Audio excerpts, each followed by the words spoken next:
Assalamualaikum warahmatullahi wabarakatuh. Halo sedulur Suara Merdeka, kembali lagi di podcast Suara Merdeka TV Biro Banyumas. Perkenalkan, saya Marsha Meliandini yang akan menjadi host dan menemani sedulur semua dalam perbincangan kali ini.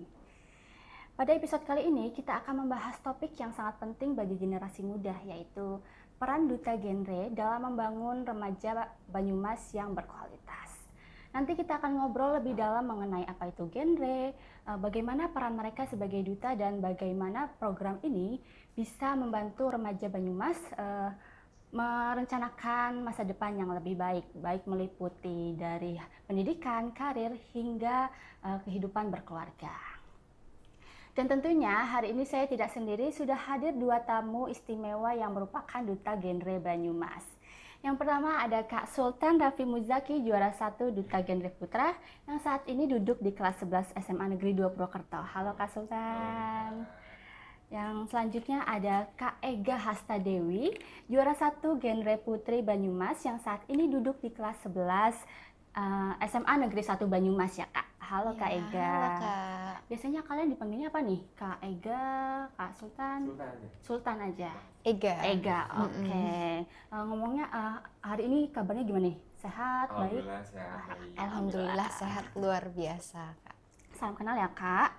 Mungkin bisa diperkenalkan sedikit ya Kak ke sedulur Suara Merdeka tentang profil kalian. Mungkin bisa dari Kak Ega. Silakan Kak. Oke, halo sedulur Suara Merdeka. Saya Ega Hastadewi. Teman-teman bisa panggil saya Ega. Biasanya di rumah juga dipanggil Tata, Hasta, atau mungkin sedulur punya nama panggilan baru buat saya, boleh sekali. Yang penting jangan Ega ya, sedulur Merdeka. Saat ini saya menjabat sebagai Duta Genre Putri Kabupaten Banyumas tahun 2025 bersama dengan partner saya yang luar biasa keren. Halo semuanya, kenalkan nama saya Sultan Raffi Muzaki, biasa dipanggil Sultan, dan saat ini saya sedang menempuh pendidikan di SMA Negeri 2 Purwokerto. Alhamdulillah pada September tahun kemarin saya diamanahi menjadi Duta Genre Putra Kabupaten Banyumas tahun 2025. Oke, salam kenal ya Kak Tata dan Kak Sultan. Senang banget nih aku bisa berbincang sama Duta Genre Banyumas. Mungkin aku mau nanya sedikit ya tentang kalian. Mungkin bisa diceritakan kayak bagaimana sih awalnya tuh kalian bisa sampai menjadi Duta Genre. Mungkin bisa disampaikan ke sedulur Suara Merdeka? Oke, dari siapa dulu nih? Mungkin bisa dari Kak Sultan. Oke, silakan. Sultan dulu. Kalau dari saya awal mulanya itu pada saat saya masuk SMA 2 lebih tepatnya. Pas itu tuh lagi ada MPLS atau biasanya orang-orang tuh kenalnya ospek, orientasi sekolah seperti itu. Dulu tuh ada yang namanya demonstrasi, organisasi dan ekskul. Kebetulan di situ saya cukup tertarik melihat sebuah organisasi yang namanya PIKR. Di Semada sendiri namanya PIKR Sejahtera. Saya tertarik karena PIKR ini beda dari organisasi lain. Kalau misal kita dulu mungkin pernah di SMP atau mungkin MTS, ada OSIS, ada PMR, ada Pramuka. Sedangkan di SMA ini PIKR ini kan baru dengar juga saya, dan melihat kegiatan-kegiatannya ini cukup positif. Nah di situ mulai bergabung dengan PIKR, kemudian menjalani beberapa kegiatan di PIKR Sejahtera. Kemudian karena di PIKR Sejahtera ada program kerja pemilihan duta genre tingkat Semada, tingkat sekolah SMA Negeri 2 Purwokerto. Alhamdulillah di situ saya terpilih. Kemudian 1 tahun menjabat sebagai duta genre sekolah. Saya mewakili sekolah untuk maju ke tingkat kabupaten, dan alhamdulillah di tingkat kabupaten juga jadi pemenang juara 1. Senang ya Kak. Tadi aku juga sempat dengar PIKR. PIKR itu apa sih Kak? Kelengkapannya apa itu? Kalau PIKR itu merupakan singkatan dari Pusat Informasi dan Konseling Remaja. Jadi ini merupakan sebuah wadah yang dikelola oleh dan untuk remaja. Jadi kegiatan-kegiatan PIKR ini memang yang berhubungan dengan remaja dan berkaitan juga dengan genre itu. Oke. Mungkin bisa dilanjut oleh Kak Tata. Oke, kalau Ega, fun fact-nya Ega itu mulai kenal sama dunia genre sejak kelas 2 SMP, kelas 8. Pada saat itu tahun 2023. Itu dimulai saat di Kecamatan Banyumas. Saat itu Ega tempat tinggal di Kecamatan Banyumas, itu akan dilaksanakan pemilihan duta genre tingkat Kecamatan Banyumas. Nah, saat itu di desanya Ega bingung nih, kira-kira remaja mana nih yang akan mewakili yang menjadi delegasi Desa Karangrau gitu. Karena kebetulan saya asli Karangrau, domisili Karangrau. Akhirnya Pak Kepala Desa menunjuk saya karena saya pada saat itu terlihat sebagai mungkin remaja yang aktif, suka berkegiatan, suka bersosialisasi gitu, ikut organisasi, lomba-lomba gitu. Jadi Bapak Kepala Desa menunjuk saya dan akhirnya menjadi perwakilan desa, maju ke tingkat kecamatan untuk mengikuti pemilihan duta genre. Waktu itu saya jujur pesimis ya, apalagi kan pertama kali banget terjun ke dunia genre, belum cukup tahu sebenarnya di genre tuh ada apa aja sih, di genre tuh gimana sih, yang akhirnya mulai beradaptasi, mulai belajar sedikit demi sedikit yang alhamdulillah nggak terlalu lama beradaptasinya karena kebetulan pada saat saya SMP, saya mengikuti ekstrakurikuler PMR yang mana materi-materi di PMR dengan substansi-substansi yang ada di genre itu nggak beda jauh. Relevan gitu ya Kak. Dan alhamdulillahnya pada saat itu saya mendapatkan rezeki diamanahi menjadi Duta Genre Putri Kecamatan Banyumas tahun 2023. Yang kemudian melanjutkan ke tingkat kabupaten di pemilihan Duta Genre tingkat Kabupaten Banyumas tahun 2023. Saat usia saya masih 14 tahun. Jadi sebetulnya waktu itu masih di bawah umur ya, kalau semisalkan sesuai dengan persyaratan minimal usia 16 tahun gitu. Tapi alhamdulillahnya mendapatkan rezeki menjadi juara 2 Duta Genre Putri Kabupaten Banyumas tahun 2023. Dan kemarin di tahun 2024, tepatnya di bulan September, saya kembali melanjutkan semangat saya menelusuri dunia genre dan alhamdulillah terpilih menjadi juara 1 Duta Genre Putri Kabupaten Banyumas tahun 2025. Keren. Berarti Kak Ega duluan yang itu ya daripada Kak Sultan ya. Oh, nyemplung dulu ini udah lama nih. Iya. Udah kecemplung dulu. Sesepuhnya sesepuh genre. Masih belajar juga. Oke. Mungkin bisa kan kayak masih banyak nih remaja yang belum tahu nih genre itu apa sih. Mungkin bisa dikenalkan ya kayak ke sedulur Suara Merdeka, genre itu sebenarnya apa dan programnya itu apa aja kayak gitu ya. Silakan mulai dari Kak Ega dulu, boleh. Oke. Genre ya. Yang perlu diketahui, genre di sini tuh bukan genre musik, apalagi mungkin genre film, melainkan singkatan dari Generasi Berencana.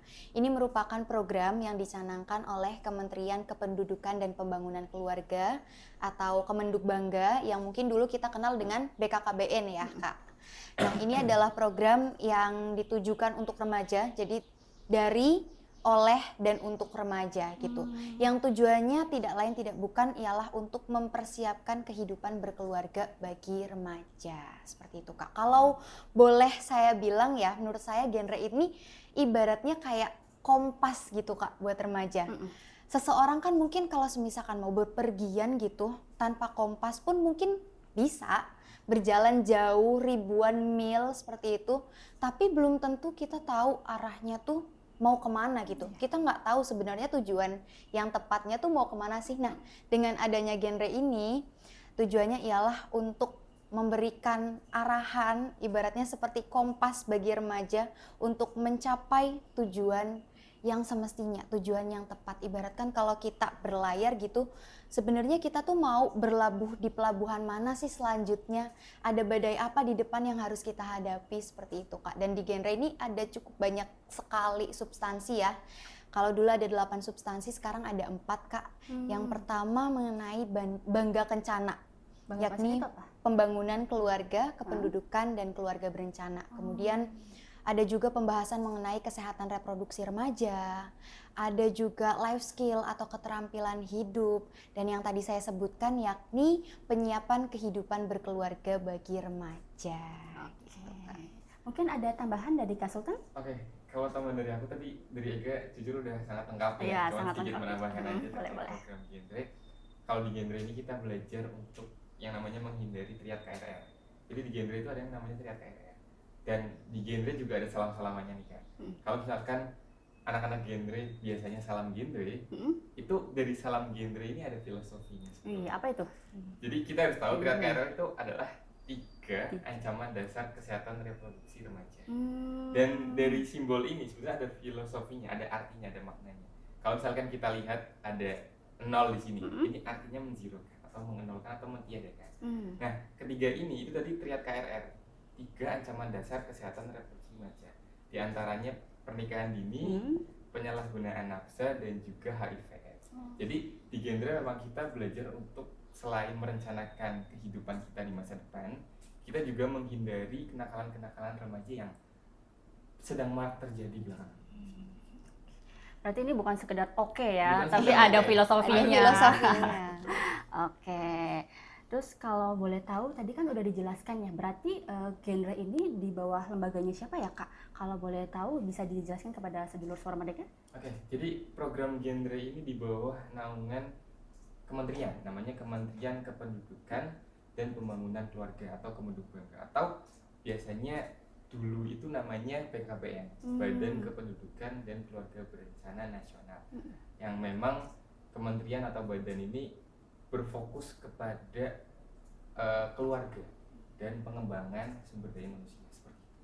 Oh gitu, oke. Terus berarti untuk kegiatannya ngapain aja selain dari yang tadi Kakak jelaskan 3 pilar ini gitu? Oke, jadi tugas utama kita di genre ya, kegiatan-kegiatannya seperti yang sudah dijelaskan, memang kita kebanyakan adalah mensosialisasikan program genre.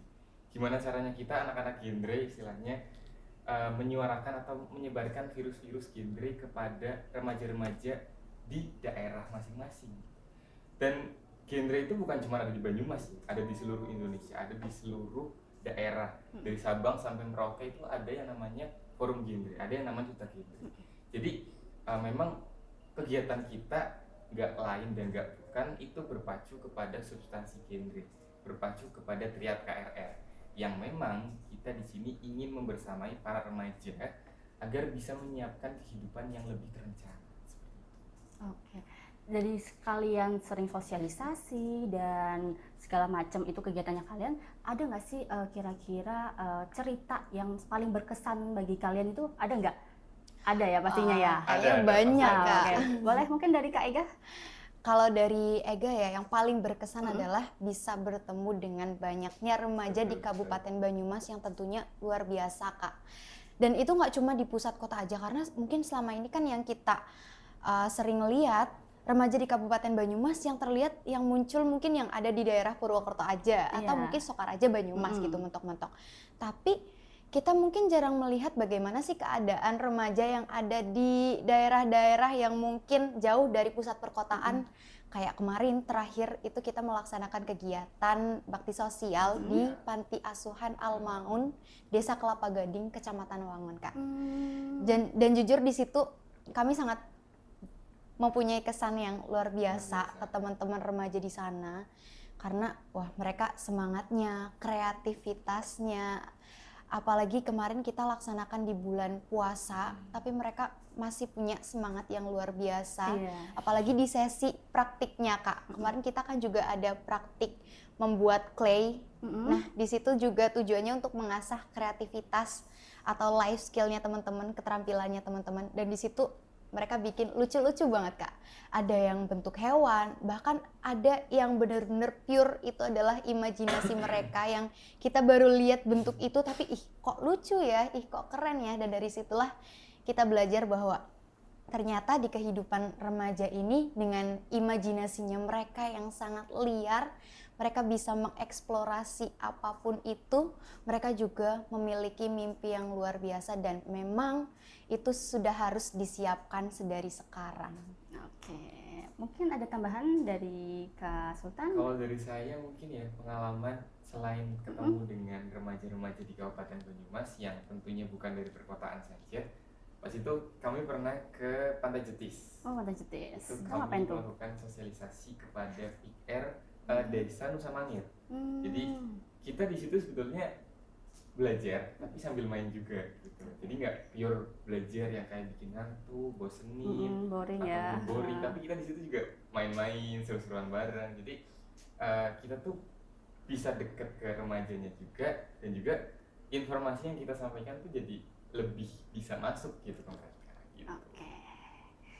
Terus mungkin kayak misal misi besarnya itu yang dibawakan oleh genre itu apa ya Kak? Mungkin bisa dari Kak Sultan. Oke.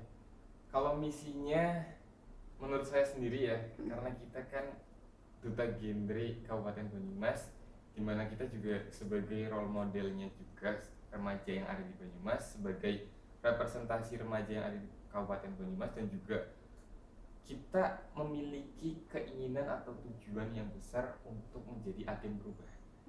Dimana mungkin kita hanya melakukan sosialisasi, kita hanya melakukan kunjungan ke beberapa desa, tapi kita berharap dari langkah kecil yang kami berikan kepada mereka itu bisa berdampak nyata bagi masyarakat.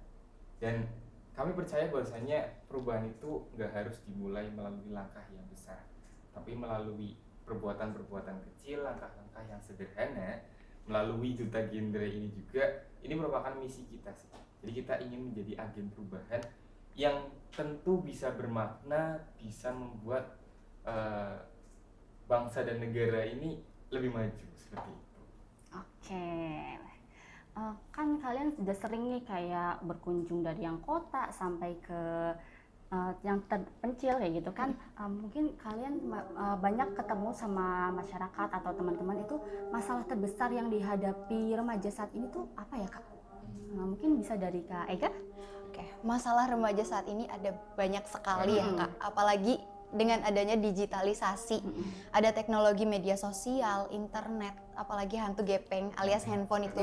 Kita bisa mengakses informasi dari mana aja dan kapan aja, termasuk remaja. Yang mana remaja nantinya ketika terpapar informasi, mereka tuh di zaman sekarang tuh gampang banget yang namanya percaya, terus ikut-ikutan. FOMO, ya Kak, FOMO. Nah dari situlah memunculkan permasalahan-permasalahan baru lagi yang tentunya ini menjadi perhatian kita di generasi berencana Kak. Selain misi besar kita untuk menzerokan tadi pernikahan dini, seks pranikah, dan juga nafsa, sekarang juga ada banyak sekali permasalahan-permasalahan kenakalan-kenakalan remaja, kayak salah satunya bermula dari FOMO itu tadi, yang mungkin beredar di media sosial, informasinya bisa diakses oleh remaja. Kalau kita bicara ya Kak, fokus tadi misi besar genre, kita berada di satu kementerian, di bawah suatu kementerian yang memang fokusnya ke keluarga. Mungkin teman-teman atau sedulur Suara Merdeka bertanya, fokusnya kan ke keluarga ya, misinya ke keluarga, pembangunan keluarga. Kenapa sih ditujukan ke remaja? Karena misi besar kita adalah membangun sebuah keluarga yang sejahtera. Karena keluarga ini ibaratnya kayak fondasinya sebuah negara, bisa diibaratkan fondasinya sebuah negara. Dari sebuah keluarga itulah akan tumbuh seorang remaja, yang bagaimana remaja itu keluar, bagaimana remaja itu tumbuh bermekaran, ibaratnya kayak remaja itu adalah tumbuhan, ketika dia tumbuh di suatu pot atau suatu keluarga, bagaimana ia tumbuh itu tergantung gimana dipupuknya, gimana dirawatnya. Ya seperti itulah bagaimana keluarganya dibangun, bagaimana kondisi keluarganya, yaitu yang akan menumbuhkan keluarganya. Nah dari sini, dari satu misi besar ini kemudian terpecah menjadi misi-misi yang lainnya lagi. Khususnya untuk membersamai, mendampingi remaja untuk melalui transisi kehidupannya. Transisi kehidupan remaja itu kan ada 5 ya Sultan. Yang pertama, melanjutkan pendidikan. Memastikan bahwa remaja menyelesaikan pendidikannya dengan baik, mendapatkan pendidikan yang layak. Selanjutnya mencari pekerjaan, mendapatkan pekerjaan yang mapan. Selanjutnya menjadi anggota masyarakat. Setelah menjadi anggota masyarakat, kemudian nanti dengan bekal-bekal yang mereka miliki akan membangun, memulai kehidupan berkeluarga dan dapat mempraktikkan hidup sehat. Dan tentunya di 5 transisi kehidupan remaja ini, tadi yang disebutkan, yang menjadi pertanyaan, ada tantangan, ada isu-isu remaja yang harus dilewati, yang harus dipecahkan. Yang paling krusial ya sekarang itu menurut saya adalah kenakalan remaja, sesuai dengan datanya ya, kenakalan remaja. Karena gak dipungkiri sekarang nih sebagai seorang remaja, kita juga tertarik sama yang namanya cinta. Ya nggak sih Sultan, ya nggak sih Kak? Betul. Dan dari cinta itu akan menimbulkan suatu dopamin. Yang mungkin cinta itu akan membawa remaja ke hal-hal yang positif. Dan dampaknya di sisi lain hal positif adalah hal-hal yang mungkin hal yang tidak kita inginkan. Nah, dari situlah di genre kita belajar gimana sih caranya kita berinteraksi dengan orang lain dengan baik, gimana caranya kita mengenal batasan-batasan agar kita mampu menyelamatkan diri kita, agar kita tidak terjerumus ke hal-hal negatif tadi. Oke. Kalau menurut Kak Sultan nih, kira-kira kenakalan remaja ini apa aja selain dari hal cinta itu? Oke, tadi kan Aiga udah sempat singgung tentang digitalisasi ya, Iya. yang sebenarnya itu juga berpengaruh terhadap bagaimana remaja itu tumbuh, bagaimana remaja itu berkembang. Karena masih banyak remaja yang menyalahgunakan media sosial, Iya. belum tahu atau belum bijak dalam menggunakan media sosial. Contoh dampaknya belakangan ini lagi ramai kasus bullying. Bullying. Kemarin ada kasus pengeboman di SMA negeri di Jakarta yang punya usut ternyata korbannya ini merupakan pelakunya ini merupakan korban dari bullying. Iya. Nah ini kan yang harus kita waspadai, yang harus kita perhatikan bahwasanya tekanan dari media sosial ini juga ternyata salah satu hal yang perlu diperhatikan. Selain kenakalan-kenakalan yang tadi ya, Efeknya besar juga ya, efeknya Kak? besar juga. Ini juga bisa ngaruh ke kesehatan mental kita sebetulnya. Kalau kita bicara soal mental health, remaja ini kan rentan sekali yang namanya terpengaruh oleh lingkungan sekitar. Iya, betul. Gampang terbawa sama lingkungan sekitar. Gampang terbawa arus. Terbawa arus, betul. Jadi kalau semisal melihat orang lain di media sosial atau melihat orang lain di sekitar kita yang mungkin lebih banyak validasinya, lebih banyak prestasinya, kemudian secara nggak langsung mungkin dia mendapatkan pressure, mendapatkan tekanan dari orang tua, dari keluarga, dari pendidikan, dari akademik dan lain sebagainya, itu juga bisa ngaruh ke kesehatan mental kita. Dan yang pernah aku baca bahwasanya ada data menurut WHO tuh 1 dari 7 anak di dunia itu mengalami masalah kesehatan mental. Dan salah satu penyebabnya itu juga karena tekanan dari media sosial. Dan yang perlu kita waspadai, banyak sekali anak-anak, kalau dari datanya 1 dari 7 ya, itu kan lumayan banyak. Iya, betul. Dan ternyata mayoritas dari mereka itu memiliki kemampuan sosial yang masih baik sebetulnya. Jadi bisa dibilang mereka tuh dari luar kelihatannya oke. Mereka dari luar tuh bisa ngobrol sama temennya dengan baik, bisa cerita sama temennya dengan baik, bisa bergaul sama temennya dengan baik. Tapi ternyata di dalam dirinya tuh hancur. Nah, ini merupakan masalah yang sebetulnya kita semua harus aware ya sama kesehatan mental ya. itu juga. Buat teman-teman ya, media sosial digunakan dengan baik dan dengan bijak. Baik. Terus dari, kan tadi kalian udah tahu nih masalah terbesarnya itu dari karena terpengaruh sama media sosial, gadget dan hantu gepeng itu. Terus gimana sih cara kalian mengedukasi para remaja-remaja itu? Mungkin bisa dari Kak Sultan? Oke. Yang pasti kalau dari kami sendiri, kami nggak bosan-bosan untuk mengingatkan teman-teman semua, untuk mengingatkan para remaja agar ya kita jangan terpacu kepada kehidupan orang lain. Kita punya diri sendiri, kita punya value dari diri sendiri. Jangan sampai kita menyamakan sama seperti orang lain. Jangan sampai kita termakan oleh ekspektasi orang lain. Jangan sampai kita kayak seakan-akan mengejar keinginan orang lain, padahal kita nggak sanggup, kita nggak ibaratnya nggak mumpuni untuk melakukan hal tersebut. Jadi kita nggak bosan-bosan untuk mengingatkan itu melalui berbagai macam media. Salah satunya kita sering sosialisasi ke sekolah-sekolah, komunitas, atau mungkin ke desa-desa.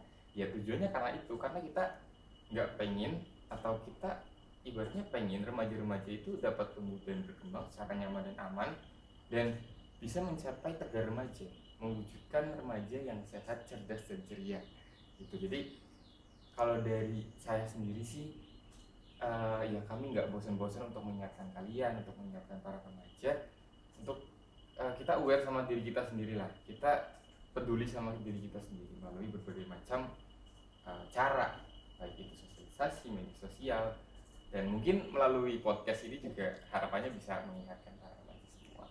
Harus punya prinsip ya Harus Kak punya ya, prinsip, biar betul. nggak FOMO gitu ya. Hashtag prinsip. Betul.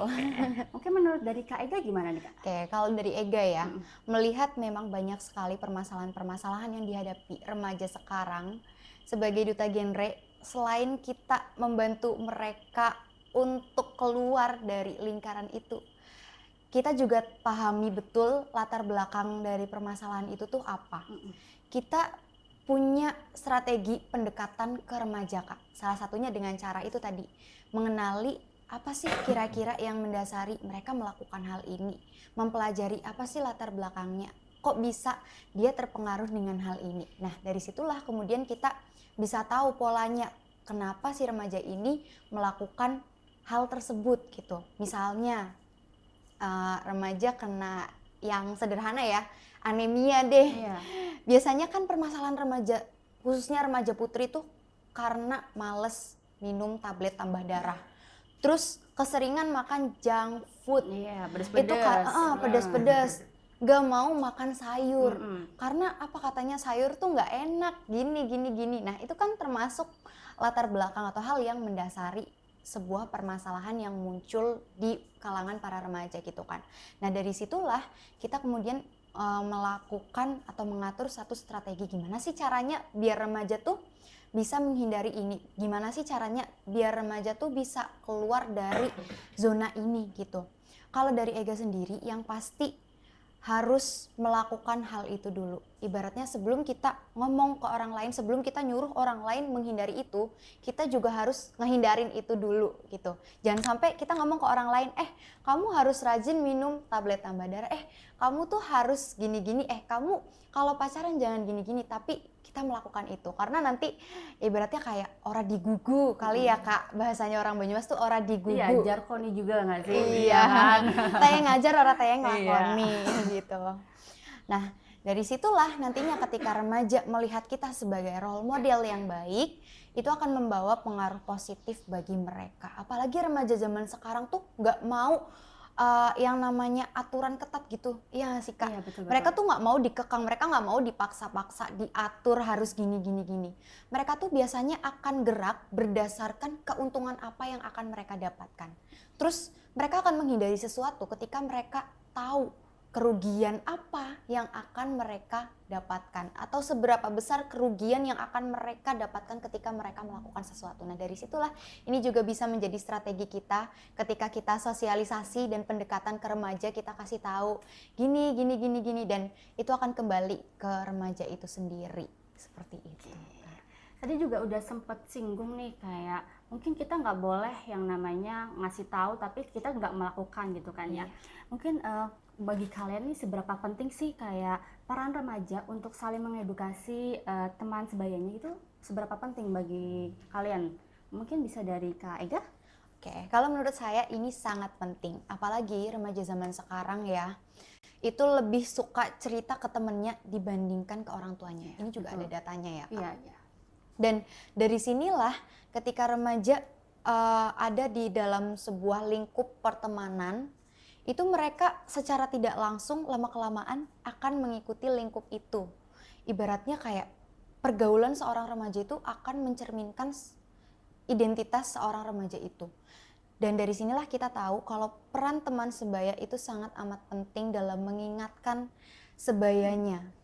Ibaratnya kayak tadi itu yang saya sebutkan juga ya, remaja tuh cenderung FOMO. Ketika temannya mungkin melakukan kebaikan, mereka akan ikut ke kebaikan. Ketika temennya ikut ke keburukan pun, ikut-ikutan juga ya. amit-amitnya ikut-ikutan juga. Nah, maka dari itu, ini sangat penting untuk kita sebagai remaja juga mencari teman.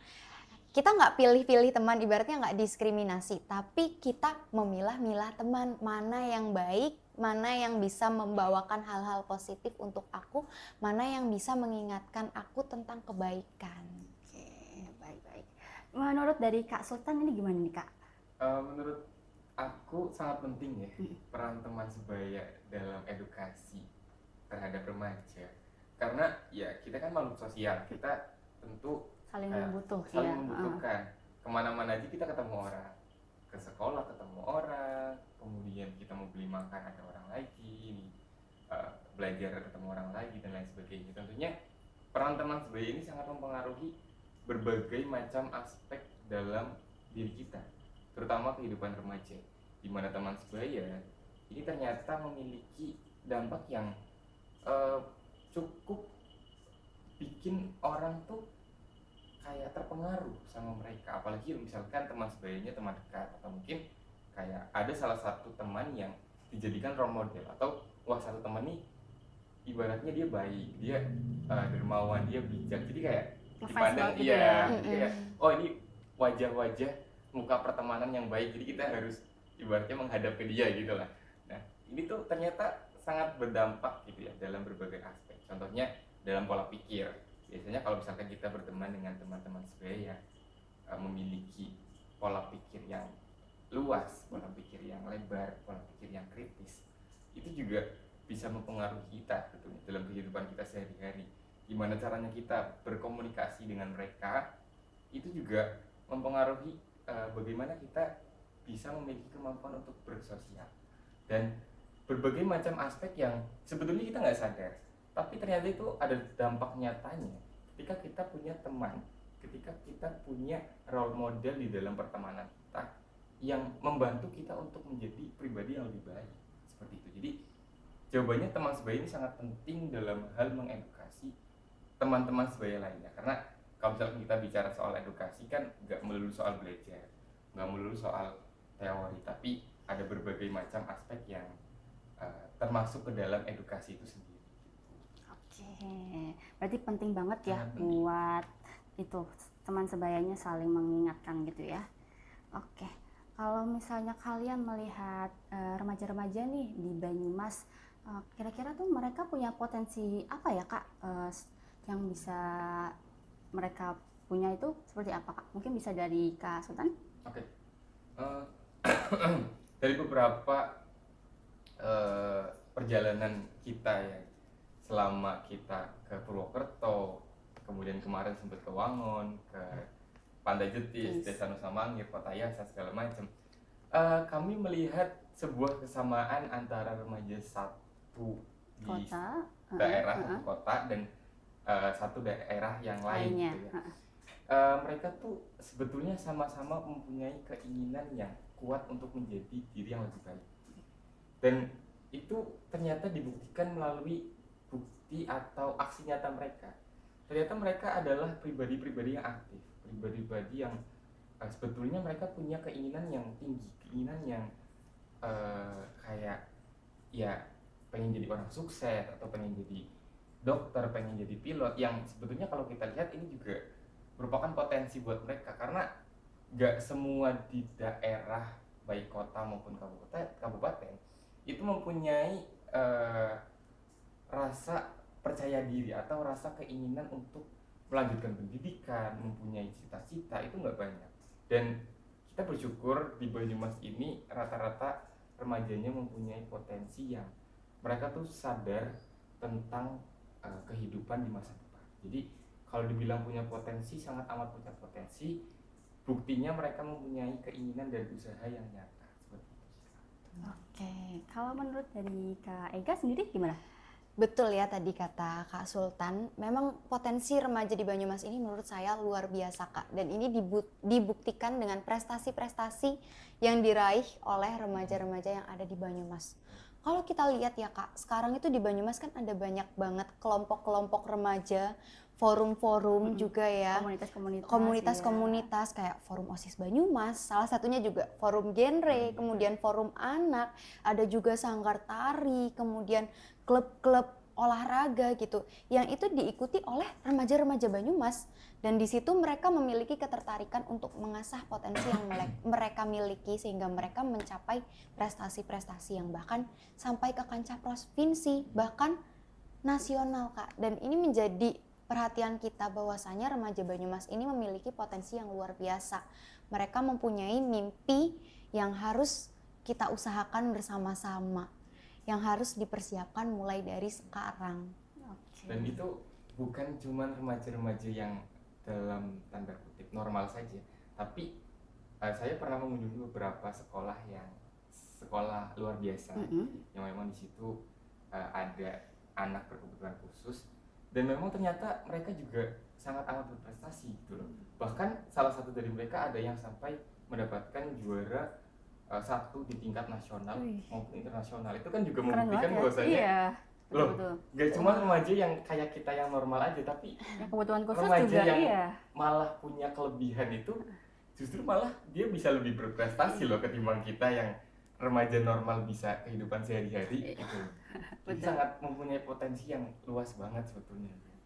Ya, ini juga jadi PR kita ya, gimana caranya biar seluruh remaja yang ada di Banyumas ini mampu mewujudkan mimpi mereka.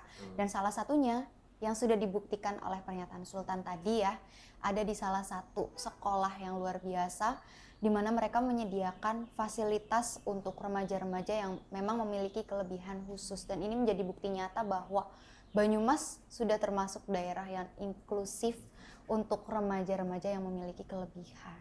Oke, keren. Berarti melalui program genre ini tuh berarti harapan kalian atau mungkin ada harapan dari genrenya tersendiri untuk generasi muda Banyumas itu kedepannya gimana sih? Mungkin bisa dari Kak Ega. Oke. Dari Ega terutama adalah berharap agar remaja Banyumas yang pasti memiliki perencanaan yang matang untuk kehidupannya kelak.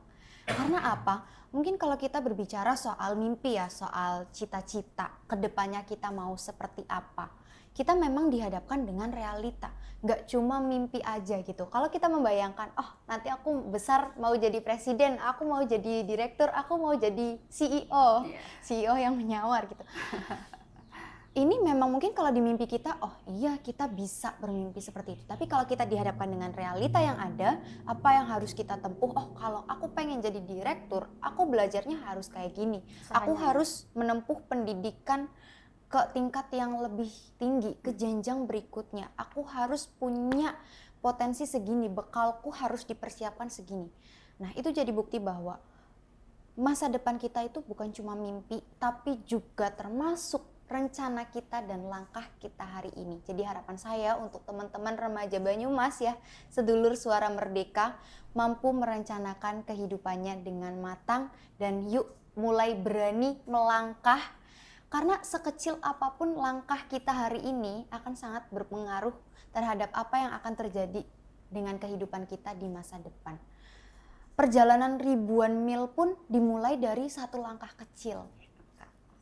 Oke. Berarti kalau misal mimpinya mau besar, mimpinya gede, usahanya harus gede juga ya, Effortnya Kak? juga harus besar. Iya, oke. Baik, kalau menurut dari Kak Sultan sendiri gimana nih, Kak? Oke, kalau dari saya harapan untuk remaja genre ya di luar sana, bahwasanya seperti yang sudah disampaikan oleh Ega, kita harus bisa merencanakan masa depan kita. Walaupun mungkin ada yang bilang sepintar apapun, sebaik apapun kita merencanakan sesuatu, tetap yang ngatur takdir itu kan yang di atas. Tapi insya Allah Tuhan itu selalu membuktikan, selalu mewujudkan kalau itu memang terbaik buat kamu. Kalau itu adalah doa yang terbaik buat kamu. Kalau semisal itu doa yang belum terkabul atau belum terwujudkan, artinya mungkin itu belum pantas buat kamu. Mungkin itu belum sesuai atau belum cocok buat kamu. Mungkin di kemudian hari doa itu akan terwujud. Jadi intinya kita harus bisa merencanakan masa depan. Karena remaja sekarang ini kan yang akan menjadi penerus di masa depan. Seperti yang sudah disampaikan oleh Ega. Kita nggak tahu siapa nanti, mungkin di antara kita ada yang jadi presiden, ada yang jadi wakil presiden, ada yang jadi gubernur, ada yang jadi menteri, direktur, komisaris segala macam, CEO yang menyamar gitu ya. Kita nggak tahu. Jadi sebisa mungkin mulai hari ini juga, mumpung belum terlambat juga ya, mumpung masih banyak waktu, ya kita mulai coba untuk merenungkan diri dan bertanya-tanya sebetulnya kehidupan kita ini untuk apa? Kehidupan kita ini akan kita tempuh sejauh mana? Akan dibawa kemana akan gitu dibawa ya? kemana juga kita harus rencanakan. Karena jangan sampai kita udah jalan kayak ya udah ngalir aja deh, ngikut arus gitu kan, ngikut teman-teman aja deh, teman-teman ngikut ini ya udah aku ikut itu. Tapi jangan kayak gitu teman-teman. Kita harus punya prinsip sendiri dan harus merencanakan kehidupan, baik itu pendidikan, karir maupun kehidupan berkeluarga. Oke. Berarti mungkin bisa dikasih kayak pesan dan kesan ya untuk teman-teman di remaja di Banyumas, kayak mungkin kesan pesannya dari Kak Ega, dari Kak Sultan itu apa sih buat remaja di Banyumas? Mungkin bisa dari Kak Sultan? Oke, untuk pesan-pesan remaja yang ada di Banyumas, saya yang pertama sangat bangga kepada kalian karena nggak semua remaja saat ini remaja yang normal, remaja yang sehat. Ternyata banyak data yang menunjukkan bahwasanya remaja yang terlihat biasa-biasa aja, terlihat normal-normal aja, terlihat bahagia, ternyata mereka menyimpan luka yang sangat dalam.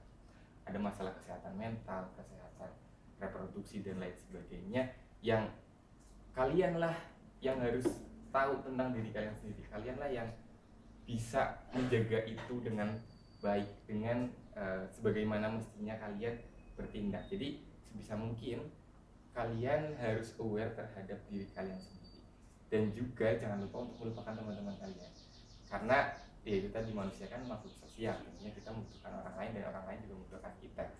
Dan disitulah teman-teman bisa mulai untuk mewujudkan atau menunjukkan bukti nyata kalian bahwasanya kalian bukan remaja yang hanya bisa rebahan, bukan hanya remaja yang cuma bisa scroll TikTok, tapi kalian juga bisa loh berdampak bagi masyarakat, berdampak bagi bangsa. Seperti itu. Oke, menurut dari Kak Ega gimana nih Kak? Oke, ini adalah pesan dan kesan untuk teman-teman remaja yang ada di Banyumas. Kita adalah remaja yang hebat, kita adalah remaja yang memiliki potensi yang besar, dan kita berhak memiliki mimpi yang besar. Maka gapailah mimpi kita dengan menanamkan cita-cita kita, buatlah akar yang kuat.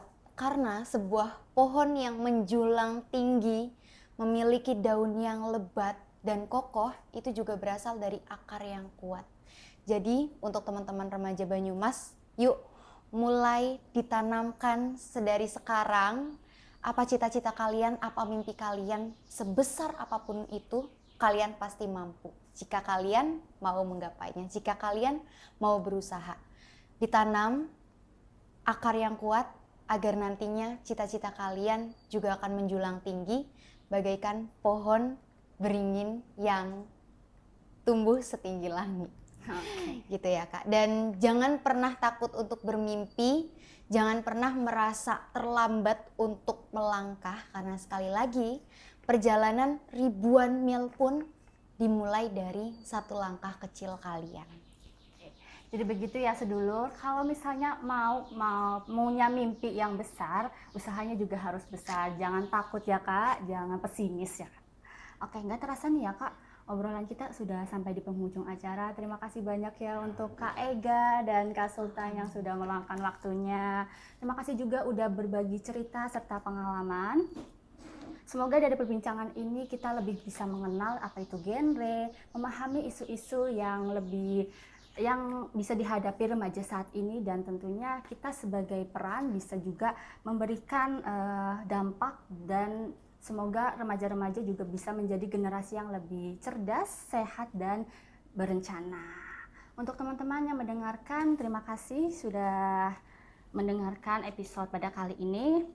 Semoga obrolan ini bisa memberi wawasan baru serta semangat untuk mencapai cita-cita.